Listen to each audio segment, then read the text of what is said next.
Hey, what's poppin'? Today I want to talk about social media. I actually sat in front of my camera, but it didn't work for me, so I decided to do it like this because it's quite a serious topic and I want to say it the way I wrote it down. I think I started using social media when I was around 13 or 14, and it was fun to experience something entirely new. And now I'm 20 years old, and social media seriously harms or affects my mental health. Right now, I especially want to talk about Twitter because that's probably the social network that affects me the most in a quite negative way. Instagram plays a role in this too, but let's just begin and focus on Twitter first. Maybe I'll do a second part on this topic where I'm talking about Instagram and how it affected me. I decided to open a Twitter account in 2014 or 2015, I'm not entirely sure. About 2 years ago, I got a lot of follows because I started uploading pictures of myself that others took of me, and they got a lot of retweets and many people complimented me and followed my account then. Not to sound overly selfish or narcissistic right now, but I have to admit that a certain addiction for this affection and love evolved, and that I was trying everything to keep receiving it from random people or mutuals that you barely know or just know what they're deciding to show you on their accounts. It began to be extremely important to me to get attention and compliments, and there's no need to justify yourself for this behavior.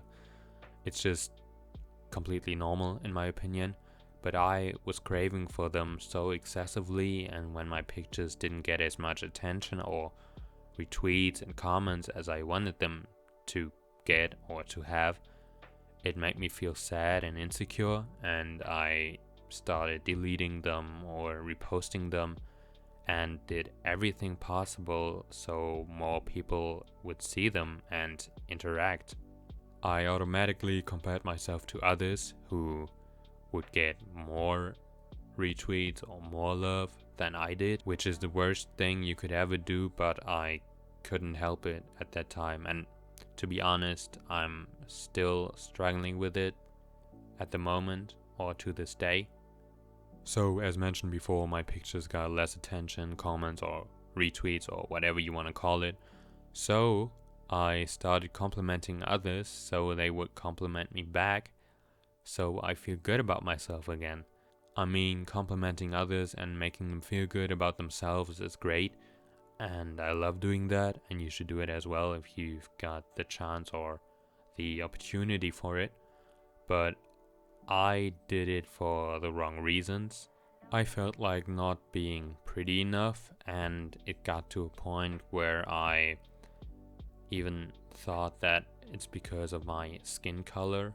It's another topic, but back in my youth, I had struggles with being confident about my skin color, or I thought looking this way I do is ugly or doesn't fit into this German society or society in general. It actually got to that point where I had that mindset that I'm ugly because of my skin color. It sounds super weird or even scary that I'm saying this right now, but that's the way I felt. I was addicted to these compliments, and I didn't feel like taking a break from social media, and the issue is that I didn't even realize it makes me feel that way. Another problem I still have to deal with is wanting to unfollow people who share too much negativity, in my opinion. Even if it isn't meant seriously, but it's difficult to decide if it's actually meant in a harsh way or not. I just couldn't handle it, and for me it's all about having a positive mindset and literally cutting off any type of unnecessary negativity. I don't want to be that person right now that says something like good vibes only because there have to be negative experiences so you appreciate or cherish the good ones even more. And this sounds totally like a cliche, but you get what I'm saying. Some people on social media talk about, for example, depression, death, suicide, all of these things in such an uninhibited way. And yeah, maybe I'm in the wrong bubble, or maybe I was, but it didn't make anything better. I think it's absolutely stressful for your mind or your brain to go through your timeline and see stuff that's very wholesome and causes happiness, for example, right after following some type of negativity, literally a second after getting that positive signal, let it be a comment that's racist or discriminating, for example, or an image or someone who has something negative to say. I've got some mutuals who share this type of negativity sometimes, and I definitely don't want to call them out right now or anything. I mean, it's your account and you're allowed to do anything you want to do on there, and I always can unfollow your account, but the decision to do that, but actually liking these people or what they represent is quite challenging. It affects me so much because I have to deal with mental health issues often as well, and all I'm looking for is someone who understands and not someone who triggers it somehow. Maybe I'm being too offensive right now, and if so, I want to apologize, but it harms my mental health and makes me feel a certain way, and it's just my opinion.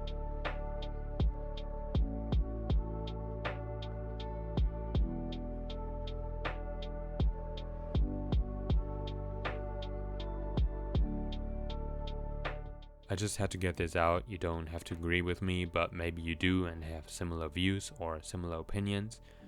And to end this with something positive, what helps me at the moment is deactivating notifications, eventually your accounts as well, or just logging off and not letting social media distract you. Deactivating notifications, I actually did that before, and it's a good step into the right direction. It's not easy, at least for me, but if you feel like this as well, you definitely should try it. Thanks for listening. I'll probably do another part where I'm talking about how Instagram affected me as well, but I have to be clear about it first. See you in the next video, and subscribe if you want to. Bye.